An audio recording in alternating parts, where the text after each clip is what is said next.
बिस्मिल्लाहिर्रहमानिर्रहीम, अस्सलाम वालेकुम। Welcome back to my YouTube channel Itsam official. आज की इस वीडियो के अंदर हम डिस्कस करने जा रहे हैं कि मैट्रिक के अंदर बच्चों को कौन से सब्जेक्ट्स चूज करने चाहिए। अगर आप पेरेंट्स की बात करते हैं तो पेरेंट्स जब बच्चे का एडमिशन करवाते हैं, फॉर एग्जांपल बच्चे ने केजी में जाना है, तो पेरेंट्स ने सिर्फ क्या करना होता है, स्कूल चूज करना होता है। स्कूल चूज करने के बाद जब तक वो ग्रेड 8 में नहीं जाते, जब तक वो मिडिल क्लास अपनी जो होती है उसका एग्जाम नहीं दे देते, तो तब तक पेरेंट्स को कोई इतनी तगो-दो करने की जरूरत नहीं होती, इतनी टेंशन नहीं होती। लेकिन बाज पेरेंट्स जो होते हैं वो बिल्कुल इस तरह से ब्लाइंड ट्रस्ट कर लेते हैं उस स्कूल के ऊपर जिसमें वो बच्चों को पढ़ा रहे होते हैं कि भाई स्कूल वाले करवा रहे हैं, हमारा बच्चा इंग्लिश मीडियम में पढ़ रहा है, हमारा बच्चा ये कर रहा है, वो कर रहा है। लेकिन एक्चुअल में वो बच्चों का चेक एंड बैलेंस नहीं रखते। बच्चे का पता तब चलता है जब 9th क्लास के अंदर वो बोर्ड के एग्जाम देता है, तो पता चलता है बच्चे की 4 सप्लियां आ चुकी हैं। फिर वो इस तगो-दो में लग जाते हैं कि ये हमारे साथ तो स्कूल वालों ने ब्लंडर किया तब तक, और उस स्कूल से निकलकर अगले स्कूल में आने तक 1 साल का गैप आ चुका होता है। ना वो स्कूल वाले आपके ज़िम्मेदार होते हैं, ना ये स्कूल वाले। ये वाले कहते हैं कि उनका काम था, वो वाले कह देते हैं उनका काम था, हमने तो मेहनत करवाई।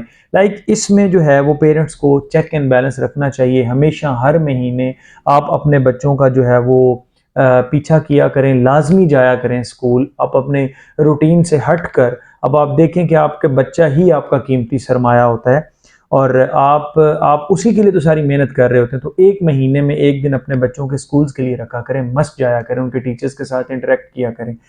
खैर, वो एक अलग बात थी। अब आता है कि बच्चे को मैट्रिक के अंदर कौन से सब्जेक्ट्स रखवाने चाहिए। मैट्रिक की अगर बात की जाए तो इसमें 2 मेजर जो है ना ग्रुप्स आते हैं। एक आता है ह्यूमैनिटीज़ का ग्रुप आता है, जिसको हम आर्ट्स बोलते हैं, ठीक है? और दूसरा आपके पास साइंस ग्रुप आता है। फिलहाल हम आर्ट्स की बात ही नहीं कर रहे।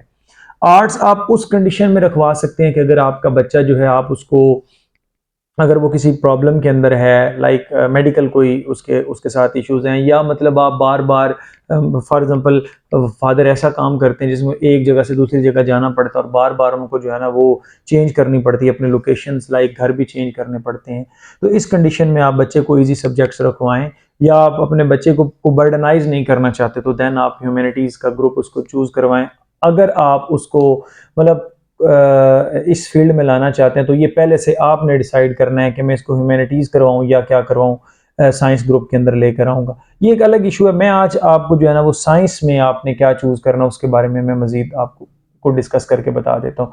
साइंस में अगर देखा जाए तो यहाँ पर सिर्फ 2 ग्रुप्स आते हैं, ठीक है?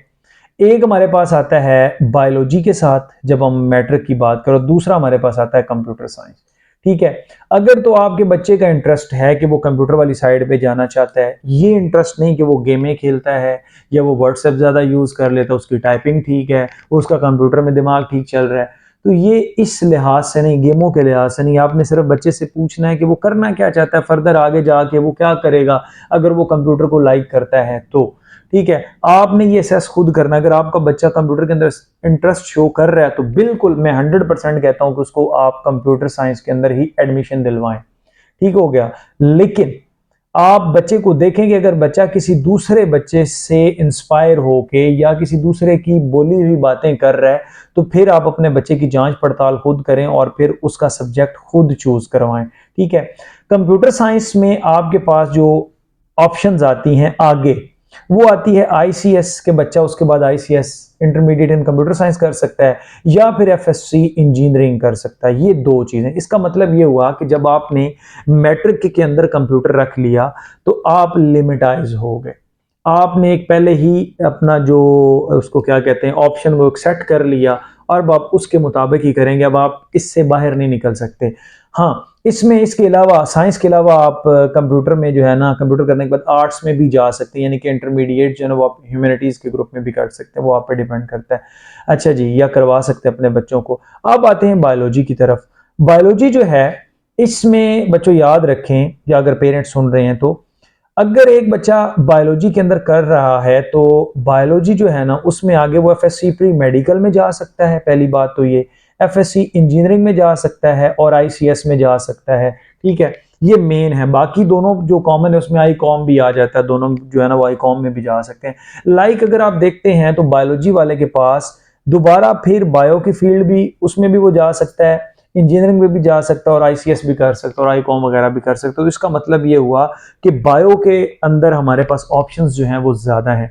थोड़ा सा मैं आजकल का जो क्राइटेरिया वो भी आपके साथ डिस्कस कर देता हूँ कि आजकल जो सीन बना पड़ा है, सारे बंदे कह रहे हैं कंप्यूटर का बोलबाला है, कंप्यूटर कंप्यूटर कंप्यूटर, हर बच्चा कंप्यूटर करे। मैंने भी एक दो वीडियोस के अंदर ये बताया है कि कंप्यूटर की फील्ड अच्छी है, इसको आप चूज करें, सॉफ्टवेयर इंजीनियरिंग की तरफ लेकर जाएं बच्चों को, जो है वो डेटा साइंस वाली साइड पे लेके चले जाएं, इसकी मदद से बंदा जा सकता है। अच्छा, अब ये जो है ना, इसमें अब सैचुरेशन होना शुरू हो गई है, इसमें बहुत ज़्यादा जो है ना स्टूडेंट उनका इनटेक बढ़ गया। लाइक कैसे, अगर अब मैं एक स्कूल का सर्वे करता हूँ तो उसमें मुझे देखने को मिलते हैं कि 75% बच्चे वो हैं जिन्होंने कंप्यूटर रखा हुआ। लाइक 3 सेक्शन जो है वो कंप्यूटर के होते हैं और एक 25% यानी कि एक सेक्शन बायो का होता है। तो इसका मतलब है बायो का ग्राफ डे बाय डे जो है ना वो डाउन जा रहा है। अब ऑब्वियस सी बात है कि अगर बायो में लोग कम होंगे, उनके पास अपॉर्चुनिटीज भी ज्यादा होंगी। कंप्यूटर के अंदर अब लोग जो है वो ज्यादा इनटेक दे रहे हैं। बहुत सारे बच्चे जो होते हैं इन 25% में से भी जब एफएससी में आते हैं तो वो दोबारा से आईसीएस रख लेते हैं, वो बायो को छोड़ देते हैं।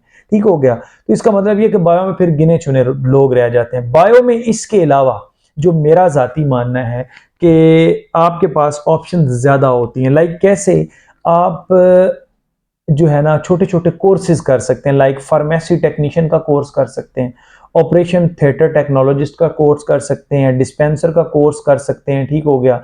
इसके अलावा आप लैब टेक्नीशियन का कोर्स कर सकते हैं। छोटे छोटे ना मेडिकल से रिलेटेड कोर्सेज होते हैं, वो करके और वो जो आपकी डिग्रीज हैं वो आप पर मंथ के हिसाब से रेंट के ऊपर भी दे सकते हैं।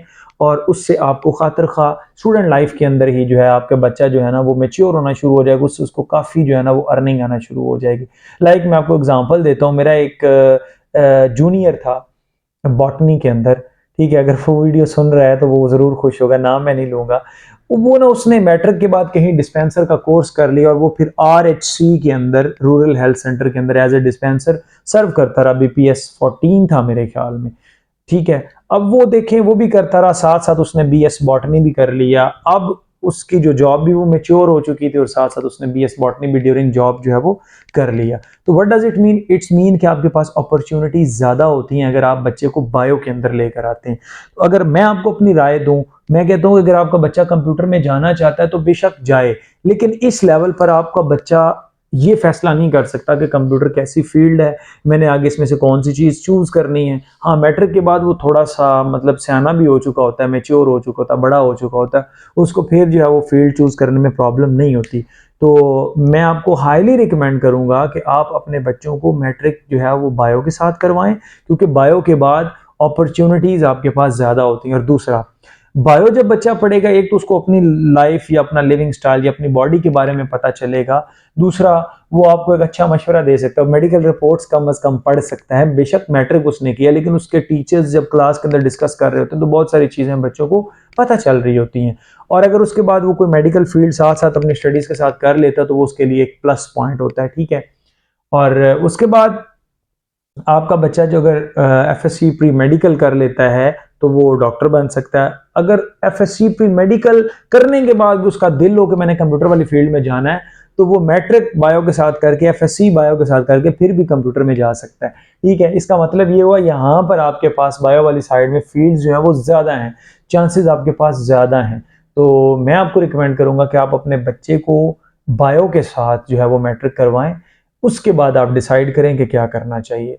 कंप्यूटर अगर तो आपने सोच लिया कि मैंने अपने बच्चे को कंप्यूटर ही करवाना है या आपके बच्चे का इंटरेस्ट है कि उसने कंप्यूटर में करना है, तो देन आप कंप्यूटर को चूज करें। बहुत सारी दुनिया अब कंप्यूटर की तरफ आ रही है। अब ऐसा ना होना कि इसमें भी वो बीबीए की तरह, बी कॉम की तरह, आई कॉम की तरह सेचुरेशन हो जाए। लाइक जब बैंक सब सारे भर चुके हैं, अब सीवीज लेकर लोग जो हैं वो जाते हैं तो आगे अंबार लगे पड़े होते हैं सीवीज के। तो इस चीज़ से बचना चाहिए, कोशिश करनी चाहिए कि उस फील्ड को चूज करें जिसमें इतनी सैचुरेशन ना हो। मैंने बहुत सारे ऐसे लोगों को देखा था कि, या देखा है, जो क्या करते हैं, उनकी डिग्री मास्टर्स जो होता है वो साइंस के अंदर होता है, बाद में वो कोई ह्यूमैनिटीज़ के ग्रुप से, लाइक वो सोशल स्टडी में कर लेते हैं, फारसी में कर लेते हैं, अरबी में कर लेते हैं, उर्दू में कर लेते हैं, पंजाबी में कर लेते हैं, इंग्लिश में कर लेते हैं। कोई एक एमए जो है ना वो प्राइवेट भी कर लेते थे, अब तो वैसे नहीं होता। उसके बाद अब उनका एडमिशन या उनकी जो जॉब है वो उनकी ओरिजिनल डिग्री की बेस पर नहीं बल्कि जो उन्होंने पार्ट टाइम डिग्री की होती है उसकी बेस पर हो जाती है। सो मैं उम्मीद करूंगा कि आपको ये मेरी वीडियो अच्छी लगी होगी। Stay connected. Thank you and Allah हाफिज़।